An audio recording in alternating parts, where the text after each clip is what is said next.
오늘 박사님의 두 번째 강의는 고관절 통증이라는 주제로 함께했습니다.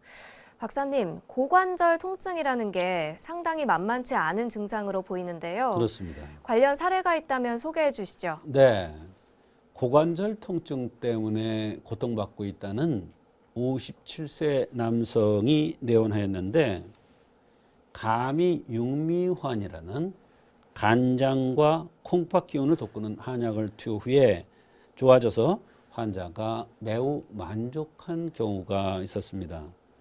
물론 고관절 통증이 있는 환자가 모두 이 한약을 투여한다고 다 좋아지는 것은 아닙니다. 네, 고관절 통증 환자에게 이 약재를 투여한 이유가 있으실까요? 네, 감이육미환이라는 약은 좀 특수한 약입니다.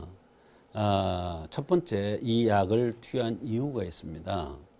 얼굴이 각이 졌는데 좀 길게 이 각이 진 이러한 체질입니다. 사각형인데 좀 긴 사각형이다 이런 얘기예요. 얼굴이 그렇게 생긴 사람들이 있지 않습니까? 두 번째는 좌우 시력이 달랐습니다. 그다음에 세 번째는 목에 가래가 같은 이런 이물감이 자꾸 끼는 것이 특징입니다. 그래서 이 사람은 하는 이러한 현상들을 자주 했습니다.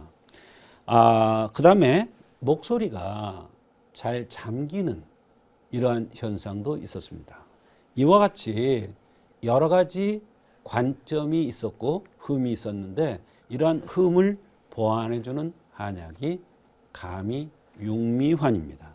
이 약을 투여하면서 몸이 전신적으로 좋아지면서 바로 고관절의 통증이 좋아진 것입니다.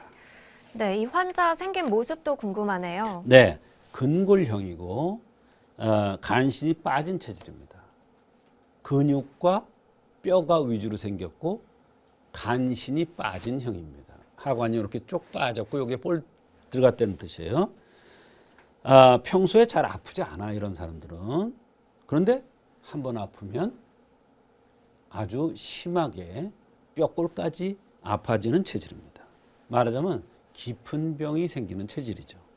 즉 간장과 신장 기운이 부족하기 쉬운 체질인 것입니다. 네, 좌우 시력이 다른 것도 중요한 부분인가요? 그렇습니다.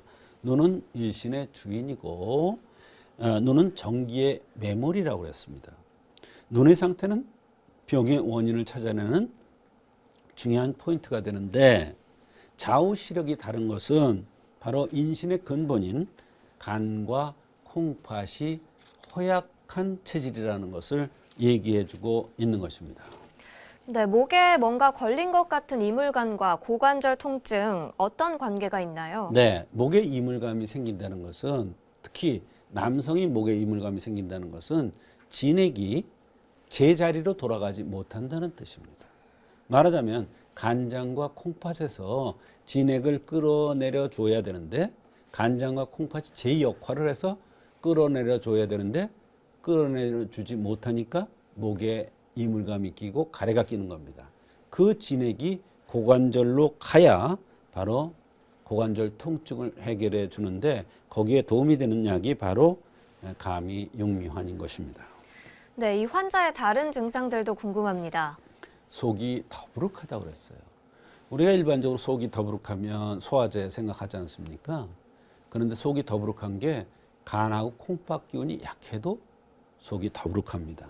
명치 부분이 약하게 아프고 피곤하고 혀가 갈라진다.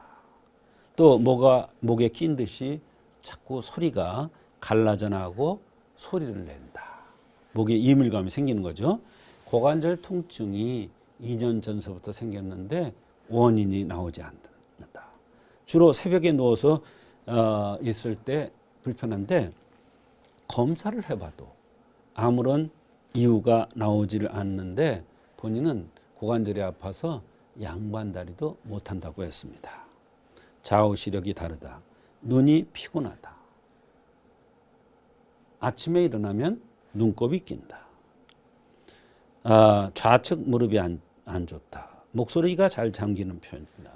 피부가 건조해서 겨울이 되면 하체 쪽으로 특히 이렇게 각질이 많이 일어난다고 했습니다.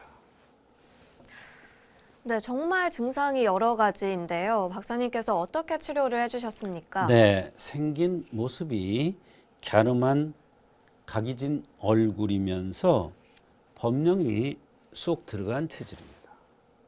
목에 가래가 낀다는 것도 중요하고 목소리가 잘 변한다는 것도 중요하고 간신이 부족해서 나타나는 이러한 모든 증상들이기 때문에 바로 감이 육미환을 뒤에서 간장과 콩팥 기운을 도와줘서 모든 증상들이 좋아지게끔 한 것입니다. 네, 한약을 복용한 결과는 어땠나요? 전반적으로 모든 건강 상태가 좋아지면서 증상이 많이 호전되었습니다. 소화력도 조금씩 나아지고 고관절이 특히 많이 좋아져서 통증을 거의 못 느끼고 어지럽거나 기운을 빠지는 것도 덜하다고 했습니다.